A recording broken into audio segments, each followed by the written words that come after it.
Hi, I'm Tracy Schuhmacher, and I'm here today with Stephanie Hanna from Sip and Savor Rock. How are you today? I'm good. How about you? Good. I know your day job is school teacher. Thanks for joining us real quickly. Yes, you can see our math signs behind. Doing great work. Um, well, let's talk about Sip and Savor Rock real quickly, and then we'll jump into your new project, the new cookbook. First, tell us just a little bit about what Sip and Savor Rock is.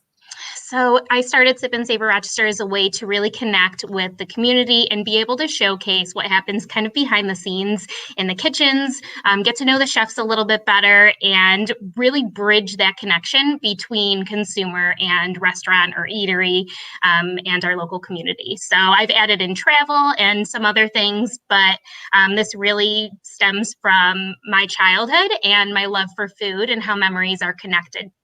Great. Well, tell us about how did you have a new cookbook out? How did that get started? So Casey Bowker, he is rock connoisseur. He had someone share an idea with him, and they said, "Hey, I think this would be really neat for you to do a cookbook." And he said, "Okay, I want to find somebody to partner with on this." And he sent me a message. It was really pretty simple. "Hey, are you interested in this?" And we dove right in. We hit the ground running, and it has been the most amazing experience. And you were the photographer. Yes. So I've really been honing in on my photography skills. I did all the photography that is featured in the cookbook. I'm really excited to be able to showcase that piece, and it was a lot of fun. So inquiring minds want to know, did you get to taste the food while you were photographing it? I did taste many of the dishes. They are so good, and I cannot wait for people to be able to make these at home and sharing in on the experience. Did you have any favorites that are cannot miss recipes? One of my all-time favorites is the Korean short ribs that Joe makes at Nash. I think that they are something that I don't think he's taken it off the menu since they originally went on. That just tells you what a crowd pleaser they are. So I'm really happy that he shared that recipe. And then the caramel brookies from Caramel Bakery. Tracy, those are incredible. The caramel is oozing out of them. That's brownie and cookie layer. So, so good. Well, it's interesting that Joe Zolnarowski at Nash shared such a kind of a signature recipe. Was there any hesitation in doing that? Not at all. He said, it's funny, when I first messaged him about this, he said, give me a second, let me think about what I want to do. And that was the first dish that came to mind. And I'm so happy that he did that. He actually shared some of the ribs with me and in my family as well. So we all got to eat the ribs together and enjoy that. And then he was able to, when I came in for the photo shoot, he did what he did and he made the dish look absolutely stunning. And I'm so happy that that is the dish that he ended up choosing. Well, short ribs to me are like the perfect, braised meat during the cold weather. To me, that is a great dish to serve at Yes, this time of year. absolutely. And he does a thin cut on them and then serves it with that beautiful rice and the lettuce on the side. And you're going to want to chow down immediately. Yum. So how did you decide who to approach to be in this cookbook?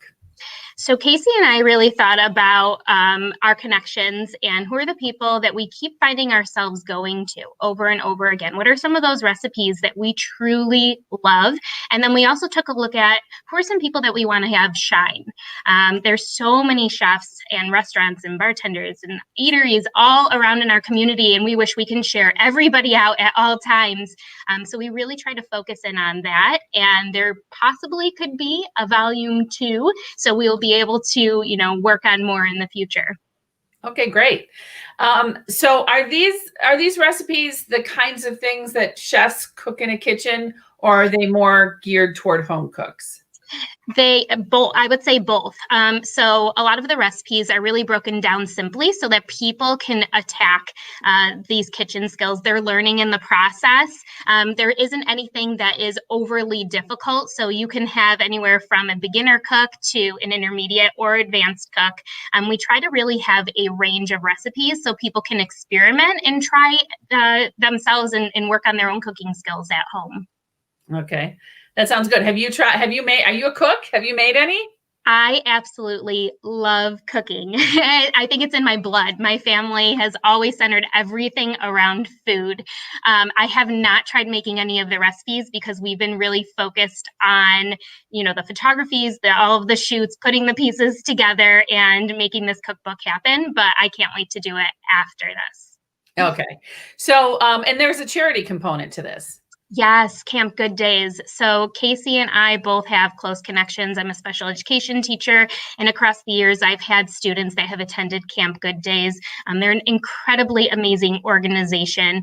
And then Casey and I also both know people that have been affected by cancer in our families and friends as well. So we wanted to find a location that specifically hones in on the child or the teenager and helps them directly.